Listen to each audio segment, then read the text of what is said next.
When I first learned about the senior experience, I knew exactly what I wanted to do. I was inspired by my mom's diet change. I wanted to incorporate my love for biology and medicine into understanding dieting and change in exercise. So I decided to do a biological study on the effects of macronutrients. I started by asking myself essential questions. I knew that these would guide me through my research and give me a direction. What is the ideal diet for a human body? What are the best macronutrients and what do they do in the body? Do these apply to me or is my body different? What is the ideal exercise for the human body? Is there a specific time that's best to exercise? I then started doing a lot of in-depth research on the ideal diet and what each macronutrient does for the body. I noted a ton of info before moving on to exercise. I researched the best exercises for the human body and what is recommended per day. I cross-referenced all of my information against many different sources to get a better understanding. There are 3 macronutrients: proteins, carbohydrates, and fats.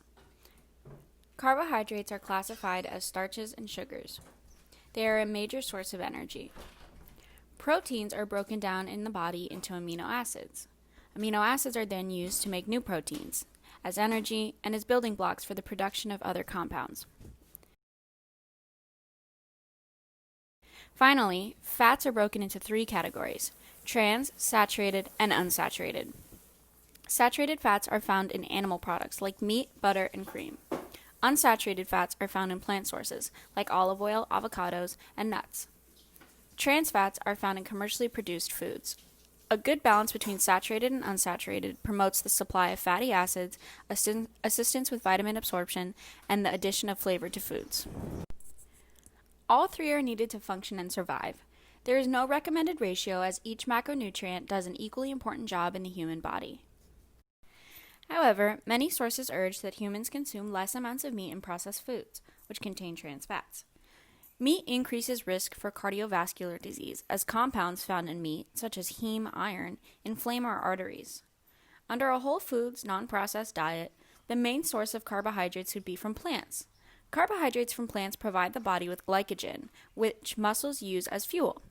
Therefore, a more plant-based diet would promote better cardiovascular health and better use of the muscular system. I concluded that the best diet for me to follow would include reduced consumption of meats. My goal was to follow a very whole foods diet, vegetables and fresh foods that are not processed or made in factories. After I did the biological research, I started researching recipes that would fit this ideal diet. My focus was on whole foods and nothing processed. With an abundance of recipes, I created a weekly diet plan that I could follow. In my research, I learned that hunter-gatherers have a very limited diet, meaning they don't eat a lot of varying foods. This actually benefits the human body because it becomes accustomed to feeling satiated with those specific foods. For my weekly diet plan, I repeated a lot of foods to mimic the limited variety that hunter-gatherers thrive on. Once my diet was created, I honed in on the fitness routine. For mental reasons and physical reasons, exercise is incredibly important. Therefore, I allotted time for me to work out every day with only 2 rest days out of the week. The days alternated between leg workouts and arm workouts, but each day had a goal of 30+ minutes of walking. Across many different sources, I have read that the human body thrives on walking. Walking appears to be the universal best exercise. Circling back to hunter-gatherers, studies have shown that because they walk 5 to 10 miles a day, they have the best cardiovascular, muscular, and skeletal health.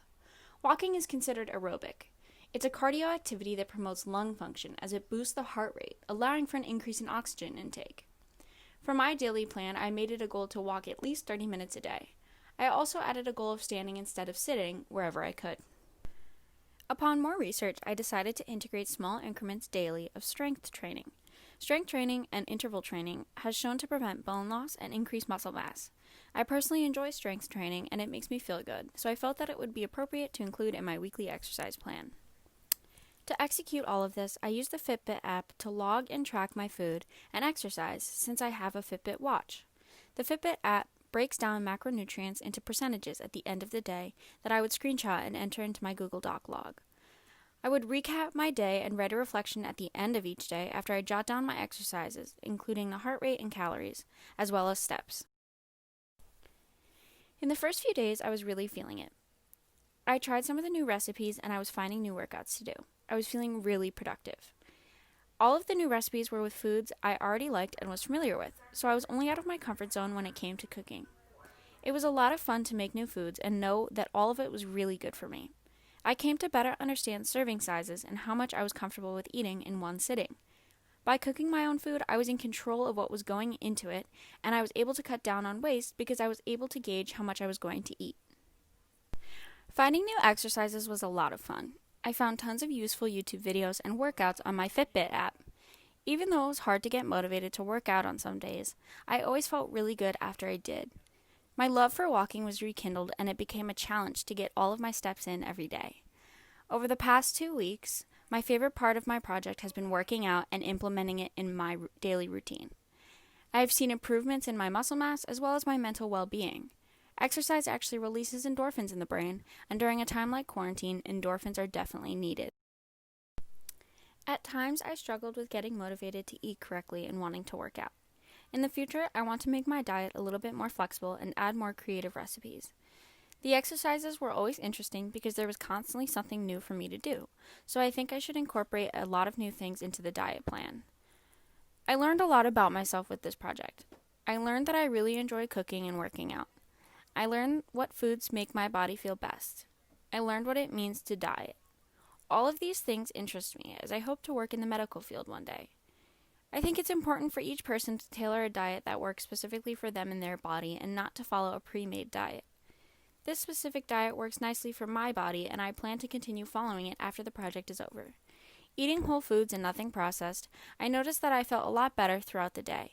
I felt more energized and satiated, whereas I would feel quite hungry and almost sluggish a lot of the time before this diet.